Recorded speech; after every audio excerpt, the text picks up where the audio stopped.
What is up, guys? Welcome to SARM Review Lab. My name is Daniel, and I'm here to help guide you through the spectrum of SARMs and similar products over the course of a few different videos.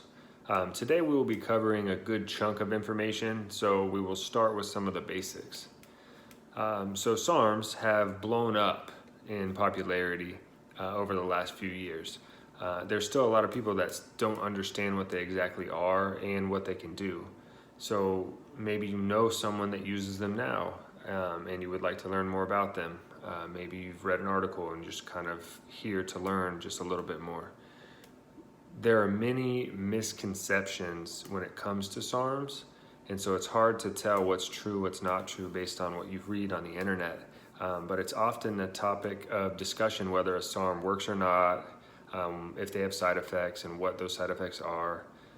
So we'll break those down a little bit today and in future videos. So today we're going to cover what are SARMs, and then we're going to talk about the different types of SARMs. But first, let's take a look at what a SARM is. So the word SARM is short for selective androgen receptor modulator. That's a mouthful, right? Most of them were actually designed as alternative treatments to conditions involving muscle wasting diseases and obesity, but they quickly got traction in the bodybuilding and sports performance realm once people realized the higher dose that they took, the different changes in their body composition, how they felt, etc. Basically, these compounds selectively bind to the androgen receptors in the muscle and bone tissue. And androgens are critical to build muscle. So if you think of androgenic anything, you need androgens to build muscle. Since they bind to these receptors in a selective way, the side effects are dropped substantially compared to some of the other counterparts. So this is the biggest reason why SARMs are considered to be a safer alternative to steroids and prohormones. Many prohormones and steroids historically cause terrible side effects. Like gynecomastia or gyno, where the nipples become significantly puffy and enlarged, male pattern baldness accelerated, and then acne are some of the biggest ones associated with those. With SARMs, you don't really have to worry about these problems because they are selective in their binding structures. So in my opinion, SARMs are one of the best performance enhancing components in existence because of what they can do for you with minimal side effects. But there's several different types. Each of them have their own unique quality and benefits. So let's talk about the different types of SARMs.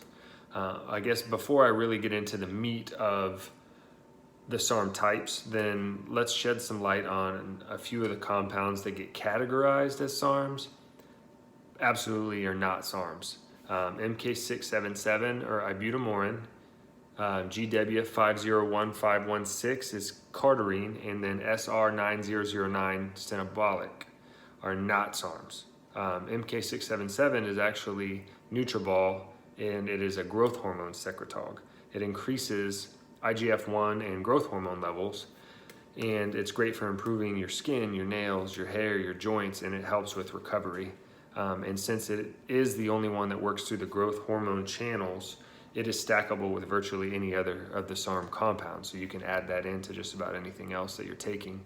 Cardarine and stenobolic, they're not SARMs either, although they get classified as such. And the main reason people think that they are is simply because of the way that they're marketed. It's just way easier to market them all across the board the same. But cardarine is actually what you call a PPAR agonist, which is known to boost your metabolism and really enhance endurance. And it's used by athletes to help increase physical performance, and then it also helps burn fat. Stenobolic is a Rev-erba agonist, which is known for enhancing cardiovascular performance and metabolism. You often see people, especially athletes that are more endurance-based, stack cardarine and stenobolic together to optimize their endurance and also still keep a low level of body fat.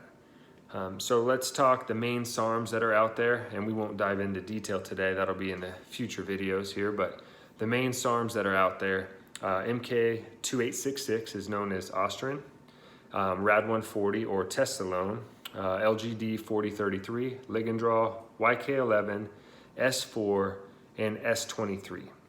So we will dive into the details and break them down a little bit more over the course of the video series.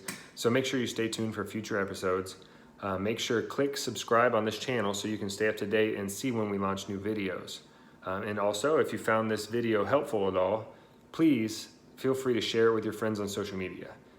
So thank you guys so much. We'll see you next time.